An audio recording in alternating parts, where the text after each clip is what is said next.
Yo guys, what's going on? I'm Tim for the Real Sports Talk. Hit me up on Twitter at CashKelly_TRST.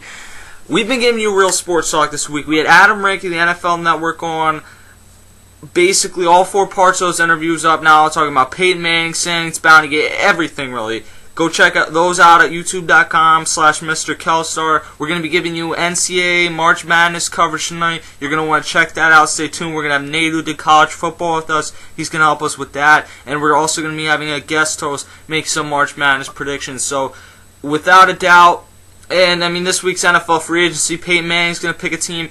The MLB 30 clubs previews, they're going to be slowing down over the next week or so because I am just extremely busy, but we're going to try and continue to keep putting those out. They will get done, I promise that. And we are doing our NBA Game of the Week right now. It was the Celtics and the Lakers. We basically every week do the NBA Showcase game.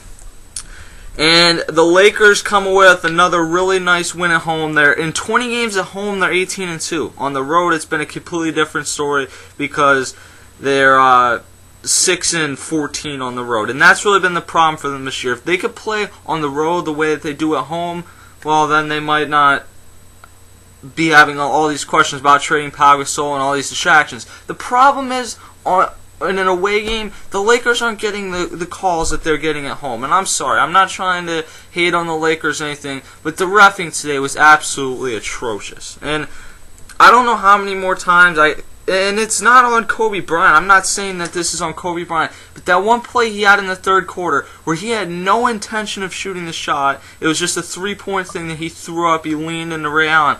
That is one of the cheapest plays in the NBA. And I'm not blaming Kobe Bryant, and I'm not blaming the ref because that's how they're told to call the game. Now, I'm blaming the ref for other calls in this game, but that's a different story.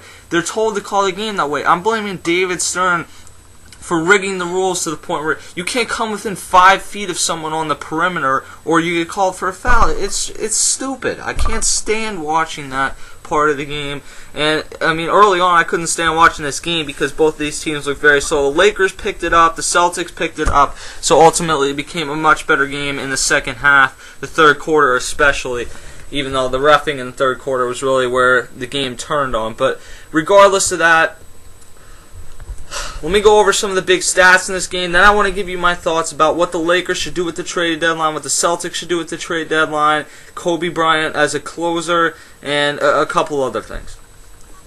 So for the Celtics, Paul Pierce at 13 points, of 4 of 14 shooting, absolutely a terrible day offensively. He couldn't do anything against Kobe defensively late in that game. Brandon Bass has been one of the really nice pickups. I do not know what possessed the Magic to trade for Big Baby Davis, because Brandon Bass has had a really nice season this year. 7 of 12 shooting today, 15 points. KG he looked alright, 7 of 11 shooting. Defensively, though, he just looked terrible. He cannot stand on Andrew Bynum and really have much of a chance at this point. Andrew Bynum just backs him down. He's a much bigger guy. Kevin Garnett's a power forward at this point, not a big man, and they cannot play him at the 5 and expect to win these big games.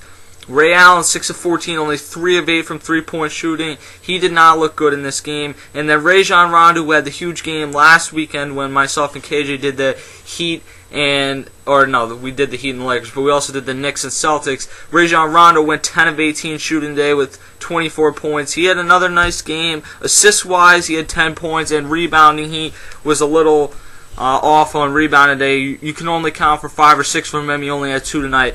As we go over to the Lakers, Ron Artest, Meta World Peace, whatever you want to call him, 14 points today. He's looked a lot better over the last couple weeks. Pau Gasol, who needs to groan on every single play, 5 of 11, 13 points. Andrew Bynum had a nice overall game, 9 of 16 shooting, had 14 rebounds, and had 20 total points. Kobe Bryant was having a good game. I mean, it wasn't anything to brag about until the fourth quarter when I think he had 10 points in the fourth quarter, 26 total points, just made some really nice shots, 9 of 20 shooting, that's almost 50%, so a nice shooting game for Kobe Bryant. And then he had only 3 rebounds, but he had 7 assists, which is more than you normally see from Kobe Bryant.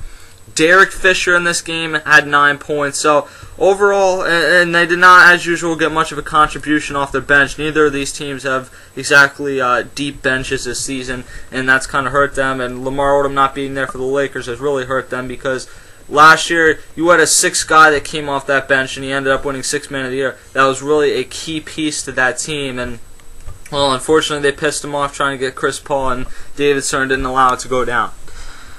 Yeah, as I said, the reffing though in this game was not up to par, and they need to look into this. I don't know what the deal was, but the reffing tonight was terrible.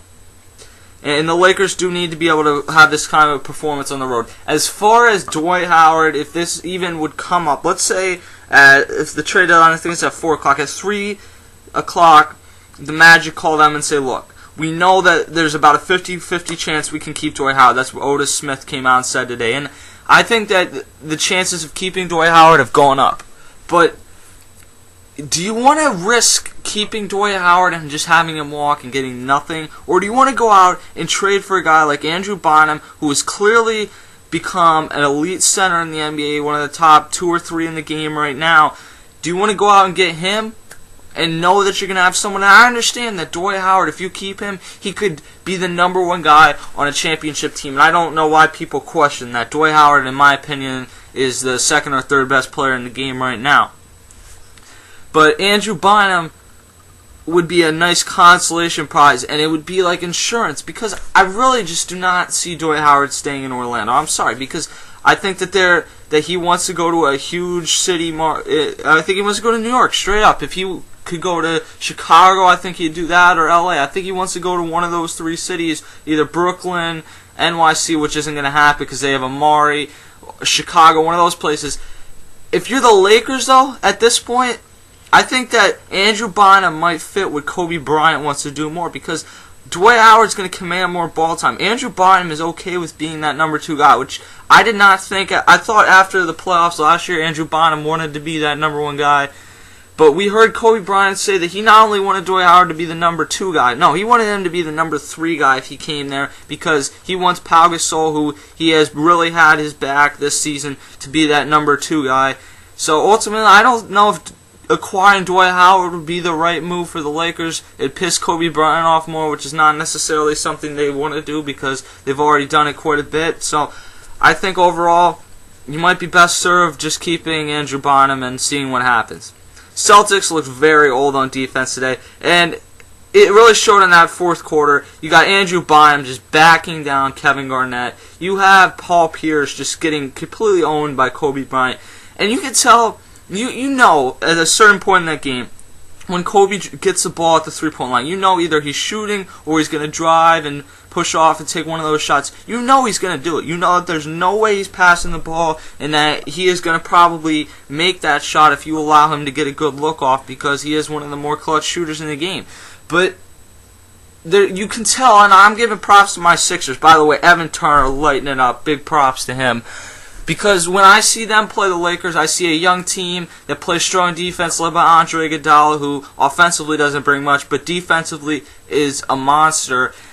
When I see them, and I see them force Kobe Bryant to take bad shots when they played him. Kobe tried to take over the game, and he was taking awful threes when really he could have just given the ball to Andrew Bynum. When you see a team that really plays good defense and is young, in good shape, you can see them force Kobe Bryant to take bad shots and not allow him to take over these games quite as much. Now, there's certain nights like last night against the Heat, or last week against the Heat, where he's going to take over the game regardless.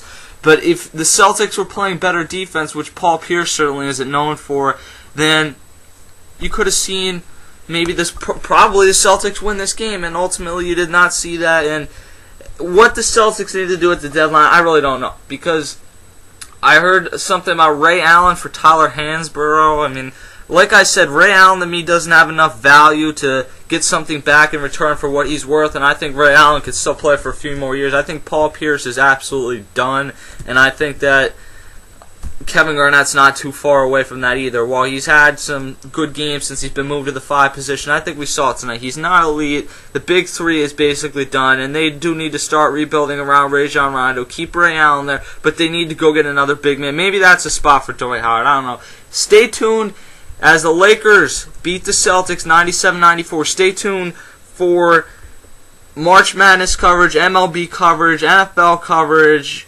anything out there we're covering here. Hit me up on Twitter at @CashKelly_TRST. See you guys later.